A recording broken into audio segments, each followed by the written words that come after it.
اللہ الرحمن الرحیم۔ عزیز طلبہ، آج مہنگائی کے حوالے سے بات کرتے ہیں۔ کورونا کی تباہ کاریوں، لاک ڈاؤنز اور رشیا اور یوکرین کی جنگ سے جو صورتحال پیدا ہوئی، اس سے پوری دنیا کے اندر مہنگائی بڑھ رہی ہے، مگر پاکستان میں صورتحال کچھ زیادہ ہی گمبھیر ہے۔ پاکستان دنیا کے ان چند ممالک میں شامل ہے جہاں پہ مہنگائی کی شرح بہت زیادہ ہے۔ اس مہنگائی سے لوگوں کے اوپر معاشی دباؤ ہے۔ مڈل کلاس یا مڈل انکم گروپ جو ہے وہ ختم ہو رہا ہے اور غربت کی شرح جو ہے وہ بڑھ رہی ہے۔ پاکستان بیورو آف اسٹیٹسٹکس کے اعداد و شمار کے مطابق اس وقت پاکستان میں 31.5% کنزیومر پرائس انڈیکس ہے، جس کو مہنگائی کی شرح کہتے ہیں۔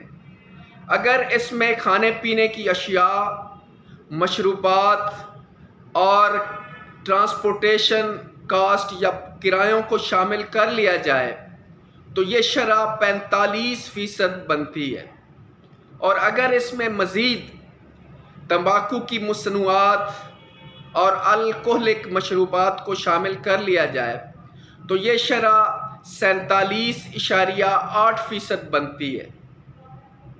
تو اس طرح یہ ایک مہنگائی کی بہت بلند شرح ہے، اور اگر ہم پاکستان کی مالی تاریخ کو دیکھیں تو یہ گزشتہ نصف صدی کی بدترین مہنگائی ہے۔ 1973-74 کے مالی سال میں پاکستان کا جو کنزیومر پرائس انڈیکس تھا وہ 32.5% تھا۔ اس وقت پاکستان سانحہ مشرقی پاکستان سے گزرا تھا، جمہوری آئین کی تشکیل پا رہی تھی اور ملک جمہوریت کی طرف گامزن ہونے کی کوشش کر رہا تھا،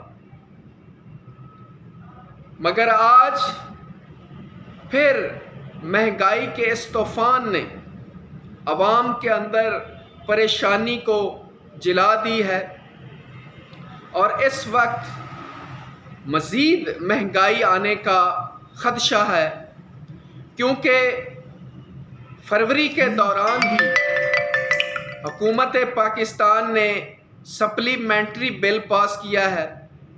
اس میں جو ٹیکسوں کی شرح ہے اس کو 17% سے بڑھا کر 18% کر دیا ہے۔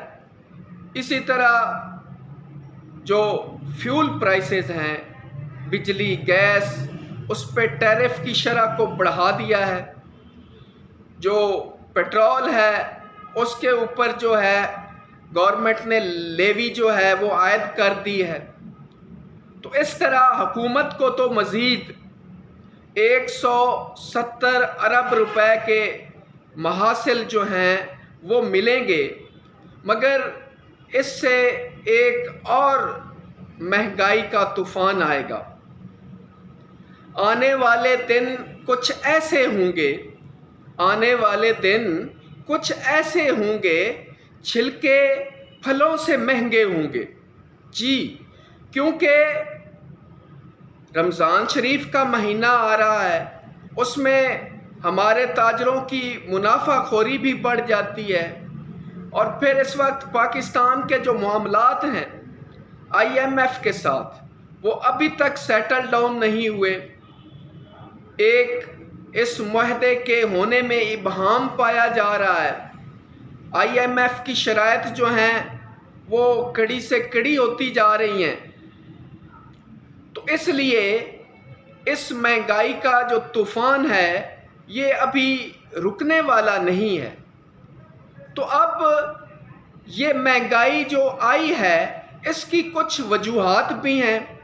پہلی وجہ تو اس کی یہ ہے کہ پاکستان بھی دنیا کی طرح کرونا کے فیز میں سے گزرا، پوری دنیا میں جو ڈاؤن ٹرن تھا اس کے اثرات ڈیفینیٹلی پاکستان کے اوپر بھی پڑے۔ پھر پاکستان کے اندر ایک سیاسی بے چینی اور ایک غیر یقینی سی صورتحال رہی ہے، اور پھر یہ بھی الزام لگایا جاتا ہے کہ گزشتہ حکومت نے IMF کے ساتھ جو معاہدہ تھا اس کو وائلیٹ کیا، انہوں نے قیمتیں نہیں بڑھائیں اور جو ٹیکس ہیں ان کا دائرہ کار بھی نہیں بڑھایا، تو اس طرح سے بجٹ کا خسارہ بڑھا اور جو ہے پاکستان کی کرنسی روپے جو ہے اس پہ بھی دباؤ بڑھا اور اس کی قدر میں کمی ہونا شروع ہو گئی۔ تو اس طرح گزشتہ مہینوں میں پاکستان میں ایک تباہ کن سیلاب بھی آیا ہے، جس سے فصلیں تباہ ہو گئی، انفراسٹرکچر تباہ ہو گیا، اور ایک اندازہ ہے کہ اس سیلاب سے پاکستان کو تقریباً $15 بلین کا نقصان ہوا۔ تو اس کے علاوہ حکومت کی تبدیلی ہوئی، اور اس وقت سے لے کے اب تک ایک پولیٹیکل پولرائزیشن ہے، اور یہ سیاسی طوفان جو ہے اب تک تھمنے کا نام نہیں لے رہا۔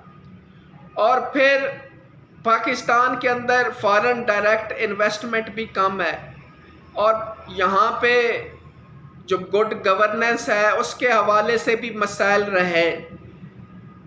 تو اب اس صورتحال سے نکلنے کے لیے کوشش تو کی جا رہی ہے، لیکن یہ کوششیں جو ہیں وہ ادھوری ہیں، پوری دل جمی کے ساتھ، پورے لگن کے ساتھ نہیں کی جا رہی۔ تو اس وقت پہلی بات تو یہ ہے کہ ہمیں جلد از جلد کم سخت شرائط کے اوپر، کیونکہ IMF جو ہے وہ پاکستان کے اوپر سخت ترین شرائط جو ہے اس پہ معاہدہ کرنے کے موڈ میں ہے، لیکن پاکستان کے لیے فی الحال IMF سے معاہدہ کرنا ناگزیر ہے، لیکن ہمیں کوشش کرنی چاہیے کہ ہم IMF جو ہے اس سے معاہدہ کسی حد تک آسان شرائط پہ کریں، اور پھر ہمیں اپنی جو پروڈکٹیوٹی ہے اس کو بڑھانا ہوگا۔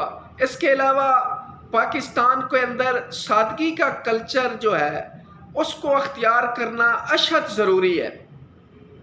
اس کے علاوہ جو ہے پاکستان کو اپنی ایکسپورٹس بڑھانے کے لیے بھی کام کرنا ہوگا، پاکستان کو نئی مارکیٹس جو ہیں اس کو تلاش کرنا ہوگا، تاکہ پاکستان کا جو بیلنس آف پیمنٹس ہے اس کا خسارہ جو ہے اس کو کم کیا جا سکے۔ اور اس وقت حکومت کو یہ چاہیے کہ وہ جو ٹیکسوں کا دائرہ کار ہے اس کو وسیع کرے، اور جو غریب اور اس پاکستان کا پسا ہوا طبقہ ہے اس کو سبسڈی دے، اس کو ریلیف